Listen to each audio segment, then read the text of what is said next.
Hello again, students. I wanted to go over 3-1 really quick, just kind of a general overview. So I'm going to blow right through this really fast. If you need to push pause, go ahead and look back over it. So here we go.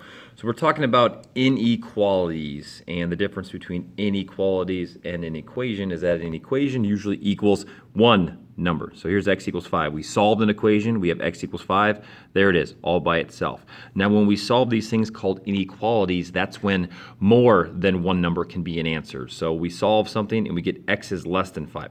So how do we represent x is less than 5 in a graph? Well, here you go. So x is less than 5. This arrow right here is pointing to where all the solutions are hanging out. They're hanging out here. So here's 5. Here's all the numbers that are less than 5 forever and ever and ever. Now I'm not too picky when it comes to graphs. Just because it takes a lot of time to make all the tick marks. Just know that the less than numbers are this way and the greater than numbers are that way. Let's move on. Here's how you graph. So here I'm going to graph y is greater than or equal to 10. So here's the line that's called y, and here's 10. So the number right here, this is called the boundary number. Anytime you have a number in an inequality, that's where everything is going to begin or end, depending on what side of the story you're telling. So here's what you do. If it's ever a less than or a greater than, you want to have an open circle to start graphing, because the open circle excludes the boundary number. Because if you want to be bigger or less than 10, you cannot include 10. Up in here, I used less than 5. And as you can see, I had an open circle because I did not want to include 5. But I did want to highlight all the numbers less than 5. If it's one of the equal to's, then you have to use a solid circle or a solid dot, because that includes the boundary number. So this is when the boundary number is okay to use, and this is when it's not. I like to think of the analogy of like an electric fence. An electric fence, you can get all the way up on the electric fence, just do not touch it. You can get all the way up as close as you can to it, but do not touch it. This would be like a regular fence. Oh yeah, you can totally touch a regular fence and you'll be fine. Okay, so you cannot touch the boundary number. You can touch the boundary number. You can use the boundary number, okay? If you have a less than, you go to the left. If you have a greater than, you graph to the right. Now these only work, okay, when you have the variable on the left. Okay, if you kind of look at it, it almost looks like arrows pointing to the left. These almost look like arrows pointing to the right. So it's another way you can go right there.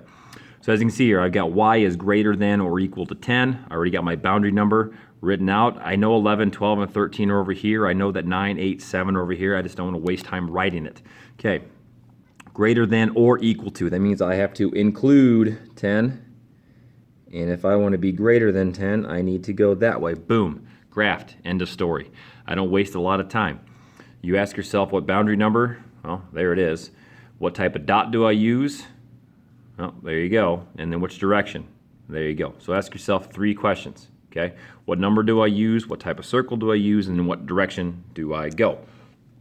Now, on top of that, we can also sometimes check solutions. So here is an inequality. 2x is less than 8. So I have 3 numbers here. We're going to check to see which one of these are actually solutions. So this is like a yes or no question. So this is a yes and no question. It's a yes or no question. It's a yes or no question. So here we go. When x equals 3, let's see here. 2 times 3 equals 6. Is 6 less than 8? I believe it is. Yes. Okay. Let's try it again. To the next one. See, 2 times 4. 2 times 4, that equals 8. Tricky here. Is 8 less than 8? No, it is not. Okay, obviously, if things shift and you kept going in that direction, it's probably going to keep being no. It's not really going to shift back. It really does. I don't think it ever does, depending on the complexity of the problem. Hey, what do you know? No, that's how you check solutions. All right, that's all I got, friends. Again, the big idea is this right here. If you follow this flow chart, you're going to be just fine. Ask yourself, what number do I use? What type of circle do I use? And then which direction do I graph? Okay, see you in class. Peace out.